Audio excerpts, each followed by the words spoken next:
about attribute. Oh, wait, this. Hello, everyone. Welcome to another webinar with DQ&A. Today on this, well, at least from Munich, sunny Thursday, we are talking about attribution and how attribution can benefit your business. As usual, I'm Fabian, and today I'm joined by my dear colleague Erik from the Netherlands, who will lead you through the who will lead you through the presentation. Our usual rules apply today again. You have a chat window available. You'll always be able to ask questions. We will pick up on those questions after the presentation. So they will be collected there, and we will go into a discussion after the presentation so that all the questions asked will be answered. Our table of content for today will cover well, a few topics about attribution, like what it is, why it's important, why it's so complex as well, how it can help you and how it can benefit your business, the difference between rule-based and data-driven attribution, how attribution is utilized in the Google Marketing Platform, and common challenges and takeaways. One side note, we will record this this webinar session and we'll upload it to YouTube later on. So if you miss out on anything or if you need to go earlier, that's no problem. The webinar will be available on YouTube shortly after the presentation is wrapped up. With this said, I wish everyone a lot of fun, and I'm handing over to Erik. Thanks, Fabian, for the great introduction. So yeah, let's start with the basics. So what is attribution? I think it's been a topic that's been around in the market for at least 15 years. And today is really a refresher. So we want to start really with the basics. And yeah, what's more basic than a definition? Let's start with a few definitions. I picked two. One is from the Data-Driven Marketing Association in the Netherlands, and the other one's from Wikipedia. So let's look at the first one. Attribution is the act of assigning a conversion value to each of the various contact moments that have contributed to a conversion. Some interesting points there already. I like the one from Wikipedia even better. It says, the practice of determining the role each marketing touchpoint plays in informing and influencing the customer journey. So it's really about determining a role, which is an analysis, of course, but then also about influence. So not only analysis, but really making changes to your own marketing activities to improve on the outcome. That's really in the basis what attribution is when we talk about it today. That's what the definition, at least, that we will also use throughout the webinar. So second of all, why is it important? Why is it important to get involved with attribution within your organization? Let's take a step back and look at a model which might be familiar to a lot of you, the BCG model for digital maturity.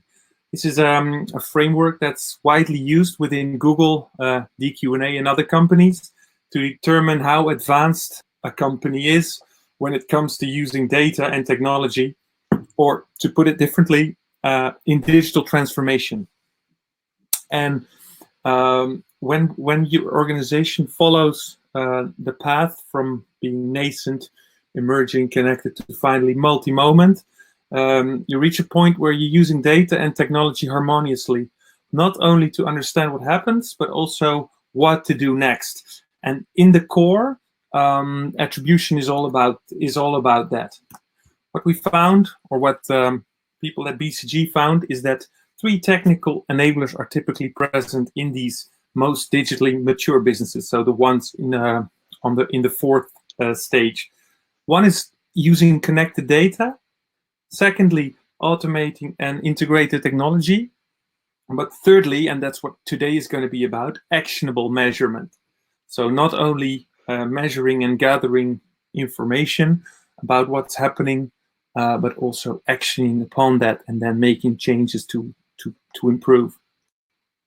Also in the BCG study, what they found was that companies that use data-driven attribution to optimize ad budgets and bidding, they can on average see a growing lead volume by up to 10%, and also reducing a cost per lead or cost per acquisition by up to 20%. So these are pretty serious numbers. And today is going to be a little bit about, okay, how are we going to approach this from the start? So how will this actually help you? What can actionable attribution help you to achieve? Well, first of all, to maximize your volumes and or to most effectively spend your budget. Third question that we have for today is, why is attribution actually so complex?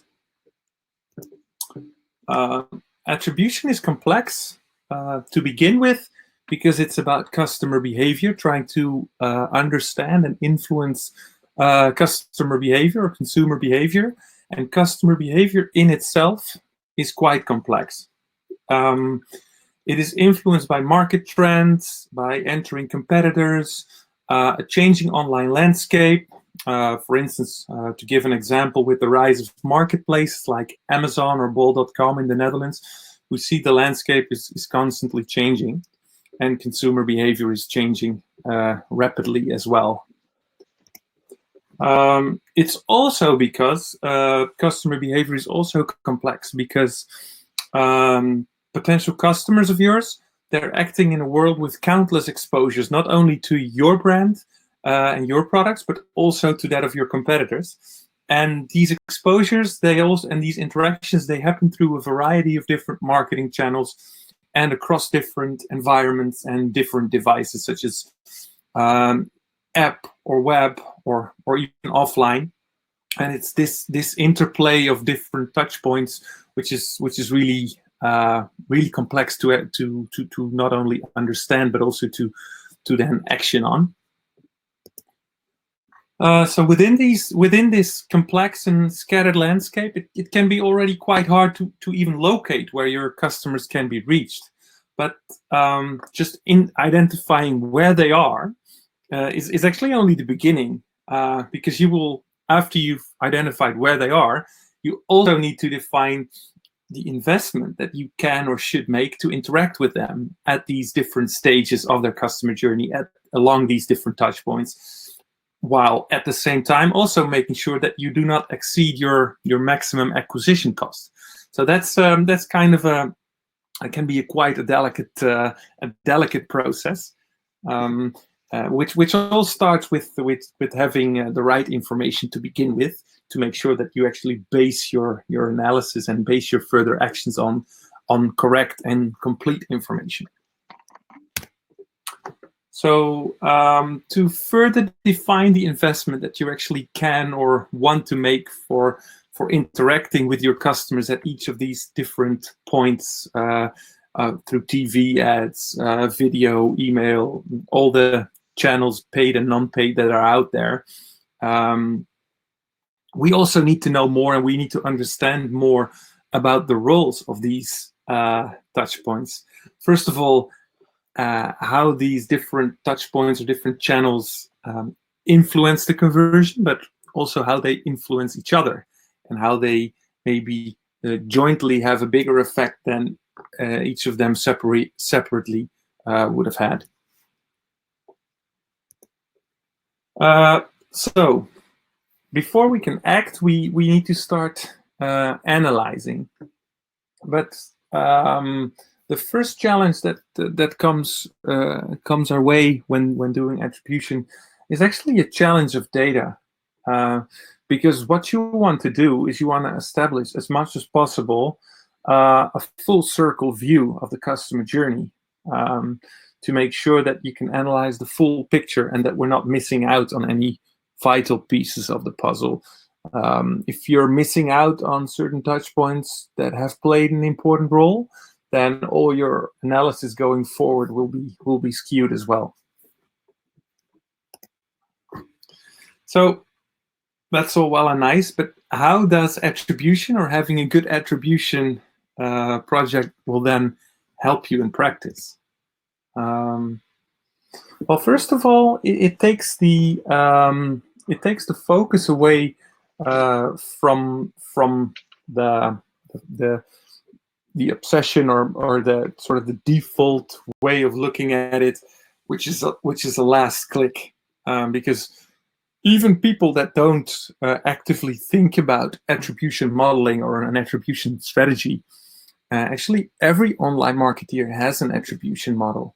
That's just the default model in the tools that he or she is using, and by default, that's almost always last click or last interaction.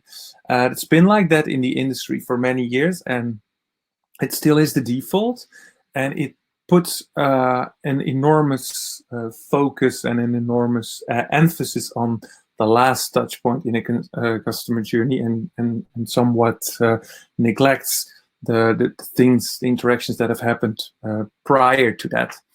And I think getting a better understanding of the whole journey and the role of that, yeah, that's what attribution is about. And to do that, yeah, we need to start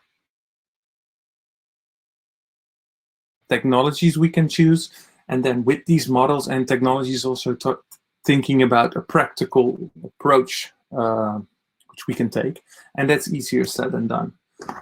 But, what we want to achieve with this is we want to well, start understanding the role of all these interactions and not just the last one, and developing an actionable attribution strategy. Actionable in a sense that after you've analyzed and you've come to an understanding how these touch points interact with each other and then influence each other, you can also start playing around with the investments you make in the different channels. So that's when it starts becoming really actionable. You can start playing around with the investments, you can start tweaking your investments over the various channel, and ultimately you can optimize your ROAS or your customer lifetime value, or maximize your volumes, and in the end, that's what you want to achieve. So to put it in another way, if we are going to roll out an attribution strategy, essentially that means that we are optimizing our marketing efforts throughout the different stages of the marketing funnel. So we're not focusing on the individual phases in a conversion funnel anymore, but we're looking at it in a much more holistic way. And we're optimizing our spend and our efforts across the funnel. To make this a little bit more specific, we are starting to distribute our media investment or our marketing investment based on the impact of each touch point across channels and across devices. So important aspect as well is picking a model, right? So last click or last interaction is the default, but let's look at other models that put more emphasis on the entire on the entire customer journey and not just on the lower funnel parts of it, on the last interaction or the last click.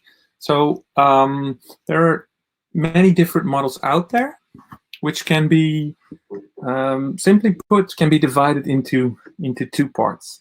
There is rule-based models and model-based models. So when we talk about rule-based models, essentially what you're doing as a marketeer is you're looking at your own product, the buying cycle or the typical decision path of your product or of your industry, and testing models that fit with that. So with last click being the default, there are industries out there where maybe the first time you come in touch with a brand or the first time you come in touch with a product is actually much more important, and therefore should get also deserve more investment or marketing effort from your side. So when playing around with these models, you can also start comparing them, comparing the total return on investment when you compare last click with first click, for instance, or linear, which is basically giving an equal weight on all touch points, or time decay, making the earlier engagements less important, giving the earlier engagement less weight than the more recent ones. And in that way, you can find an attribution model or a mix of attribution model that actually fits your product. But in essence, this is all rule-based. So this is based on a preconceived notion on how you think that your typical consumer is behaving and how they are influenced. And model-based, on the other hand, is completely different. Model-based evolves about using mathematical models and algorithms to actually assign this weight for you. So you are no longer in charge on what you think are the more important steps of the funnel, but it's about comparing many high numbers of different customer journeys with each other, and based on the analysis of that, machine analysis of that, looking at which touch points actually add more value to contribute to the end conversion. For instance, some simple rule-based attribution models that we have here is like giving 100% to the last event, or an even model where you equally divide the weight over all the events that you've measured, or position-based, where you can manually actually decide what weight should be given to the different stages of your consumer in the customer journey. And once again, making these choices is based on what you think, what you know that the buying cycle looks like for your industry and for your product. But with these simple rule-based attribution models, there's also there's some disadvantages there as well, because in essence they are designed for more simple attribution path. And as a general rule of thumb, we can say that the greater the number of marketing channels or the variety of tactics that you utilize, the greater the need becomes for a better or more complex or more robust attribution model than just a simple rule-based model. And these predefined weighted attribution models also tend to lead to predefined conclusions. So they are actually supporting you in a hypothesis that you already had beforehand about how your consumer is influenced or how your consumer behaves. And another challenge that comes with these models is that they are not based on the incrementality, actually. So the return on ad spend usually isn't linear, but it's incremental. That means that if you add extra ad spend based on an analysis you did, that's not going to translate one-on-one into more revenue. And the incremental aspect of this doesn't really come back in these rule-based models either. They're not that fit for the incrementality of things. Data-driven attribution or model-based attribution works completely different. That's where you actually start analyzing multiple thousands and thousands of conversion paths that you have that happen in reality. So actual sales or actual conversions that have happened, and all the touch points and all the marketing interactions that have led up to these conversions will be compared by a mathematical model, and then in essence, what the system does, it starts comparing models that look like each other. It starts comparing customer journeys that look like each other, but with one touch point not present. And then by comparing a customer journey which is equal to a number of other ones, but without or with a certain channel in the mix, you can actually start seeing the weight or the contribution of that channel in a much more sophisticated way than by giving touch points a predefined weight. And if you have enough data and enough path to compare the model, because that's really the most important thing, you cannot start with this if you only have a limited amount of conversions or a limited amount of data. But if you do have enough, then this can actually help you to draw conclusions about the incremental value of each channel in the mix, and you can start optimizing according to that. Then about the Google Marketing Platform. So what can the Google Marketing Platform, what can Google bring to the table when it comes to attribution models and attribution strategies? Let's have a look. So there's a few tools at Google that can play a role, that can help you with rolling out your attribution strategy. And simply said, you can compare them over two axes. So there's the axis of actionability and the axis of comprehensiveness. And the ones that are relatively easy to deploy and very actionable are the models, are the tools that are present within Google Ads and within Search Ads 360. But they are not very comprehensive in the sense that they are looking at the role of touch points within a channel, but not so much across the different channels. On the other side of the spectrum, we have very comprehensive tools within Campaign Manager, within Analytics 360, that really look across all channels and are really able to give you a full circle view of all your media channels. One important distinguisher between the tools that are present in Campaign Manager and in Analytics 360 is actually that I'm just going to move to the next slide.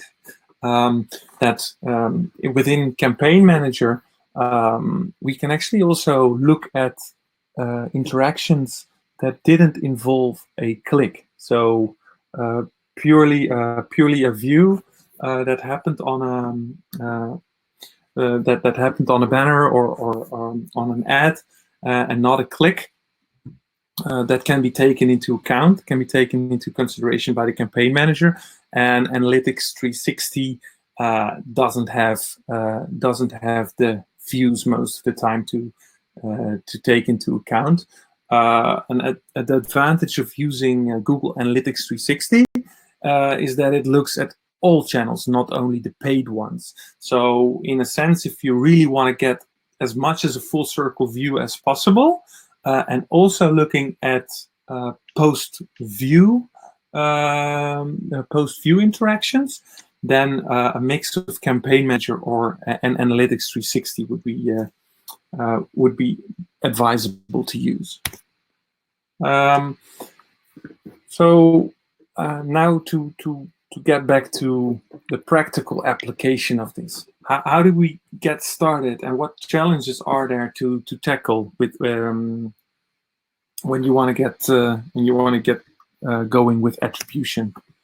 So first of all, let's look at some excuses not to work on attribution, which might sound familiar, but often heard is that there is a lack of knowledge within your organization, or that there are limitations within the technology that is currently available, or that is currently available within your organization. Or, of course, lack of time. We are all busy, and getting started with a very complicated project, which you are maybe not 100% comfortable with. That can be often also then being pushed forward or not acted upon because of a lack of time. The complexity of different data sources, too much data, is also an often heard excuse not to get started with attribution, or even internal politics, people that are saying that it's not priority, or it's not important enough to invest time in. I think the approach there should be quite different. It's not about being over ambitious. It's not about, as they say, trying to boil the ocean, but even starting with a simple attribution model or a simple, relatively small attribution project just within your own team will already start making your actions or your assumptions or your basis of what you base your marketing strategy on less wrong. And being less wrong in itself is already a success. So don't be overwhelmed by attribution and by the complexity of it. Just get started, start small, start using relatively simple tools, and you can build progressively on top of that.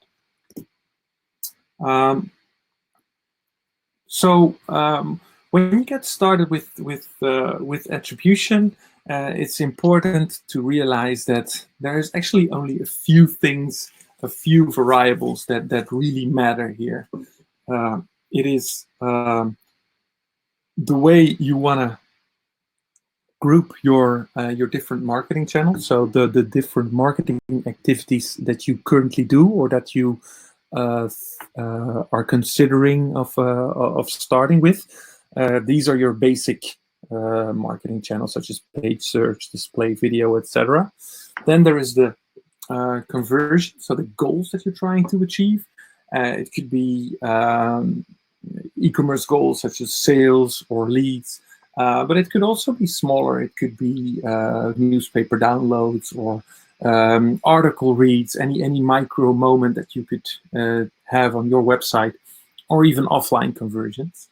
So the channels you use versus the goals you want to achieve with those channels is the basis. And then picking a model or a mix of models on how you want to actually start analyzing those and making that actionable. And then choosing also the right tool to do that. So once again, you can start small, looking within the channels, and then slowly building towards a more complex attribution model, which looks across all the channels. And if you have enough data, if you have enough volume, then you should definitely also consider using a data-driven attribution model here. So also when you want to get started in an attribution project, second challenge is making sure that you involve the right people. Because building an attribution strategy is not a single person's work. It's always teamwork. And invest in having the right people at the table when you start working on this. Also, be aware that when you change your way of looking at conversion, so changing your attribution model, will also make your current performance look different.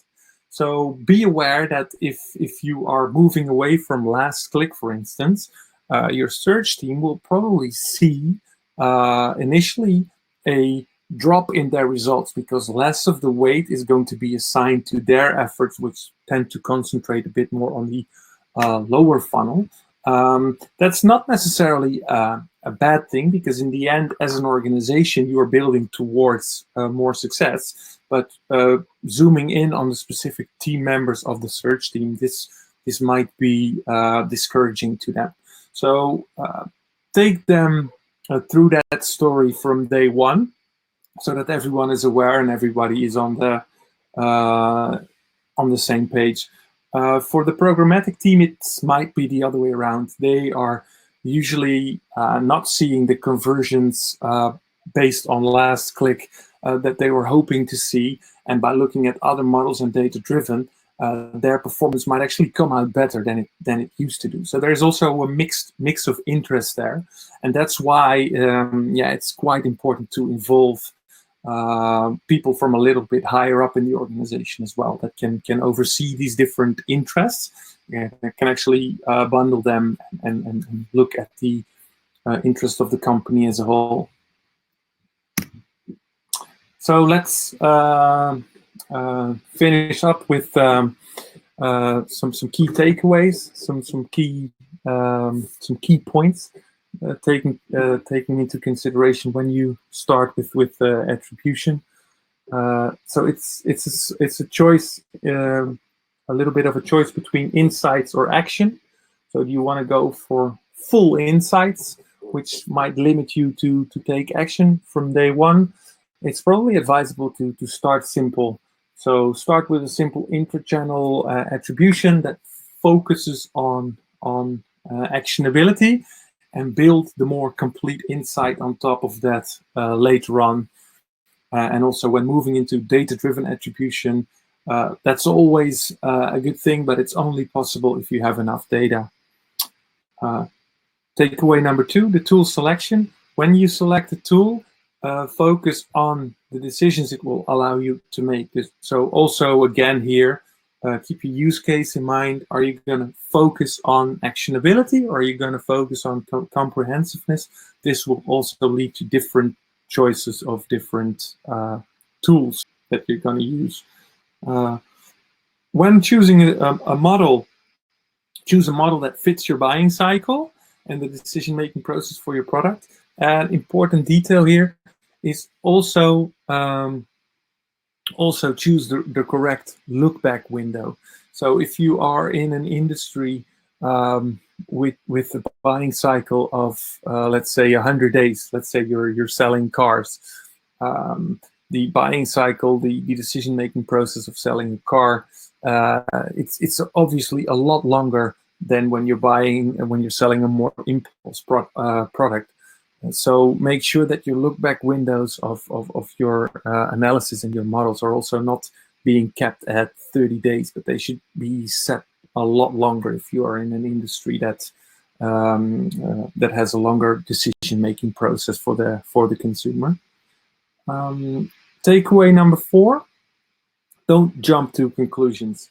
So it can be tempting to start looking at the different media channels in your mix that you're currently using, comparing a few models, and then start drawing conclusions about certain channels that work better than you had expected, or channels that actually turn out to work a lot worse than you've expected.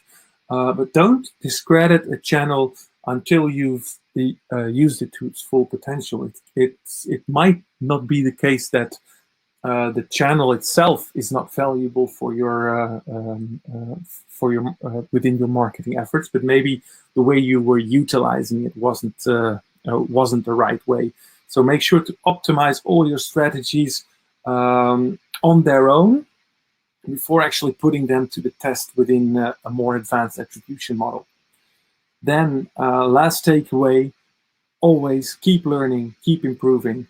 So periodically challenge your own approach and your conclusions, and also double check the validity of your results by continuously running tests, and don't see attribution as a project with a start and an end date, but more as a mindset that you are going to apply throughout your marketing activities.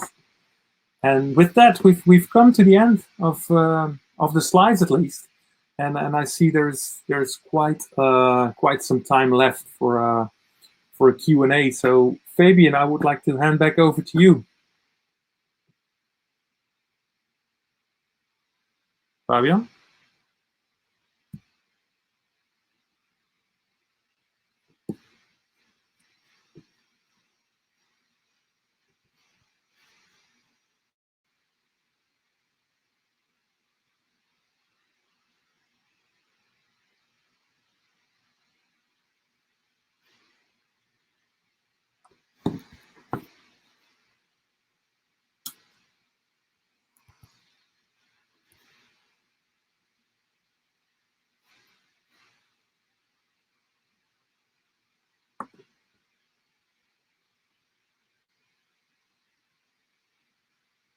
Hello?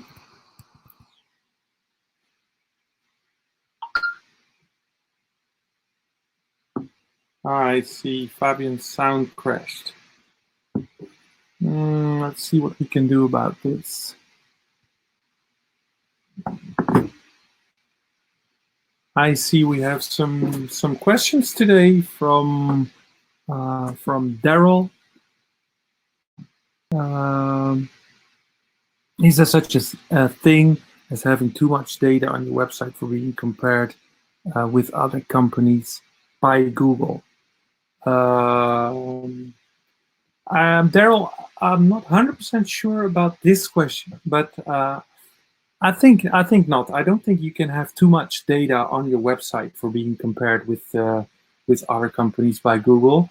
It's actually not the data on your website itself that is getting compared, but it's the data of your marketing efforts that is being plotted against something that happens on your website. So what happens on your website in terms of data is relatively limited. It's a pixel being fired for a certain conversion point. So it can be a micro conversion, or it can be a sale or a lead. And that is then plotted against stuff that happened outside of your website. So interactions with marketing efforts that you made, emails that you sent, display banners, videos, search ads that you displayed to your customers, and comparison between that and the influence that those channels had on the eventual event that happened on your website. That's what's happening, and I don't think there is a data limitation there.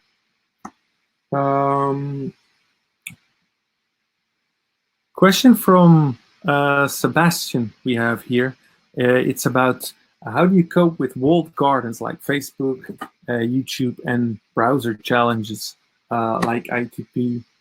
Well, it's a good question, actually. So some of these challenges can actually be circumvented.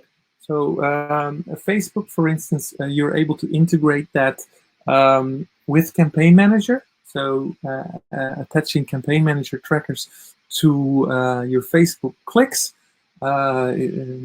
It can happen even also through Search Ads 360. Attaching click tracking through Search Ads 360 on your Facebook traffic, and in that way incorporating Facebook into the conversion path. YouTube, of course, is a Google product, so there's not so much of an issue there. Browser changes like ITP, yeah, that's definitely an interesting one. So we're moving towards a cookieless world. Within 2 years, cookies will also have completely disappeared out of Chrome, and Google is currently working on solutions that will keep marketing trackable and traceable throughout the environment, also within the Chrome browser in a cookieless way. So that's definitely something that will be served for. But it might lead to a percentage drop in accuracy of your analysis, especially in the upcoming, let's say, 1 or 2 years. Question from Daryl: how to find the right attribution model for your product, service, rule-based, any example? Yeah, I think we covered that actually in the presentation. So pick the attribution model that you think makes most sense based on how you think that consumers are actually being influenced and behaving.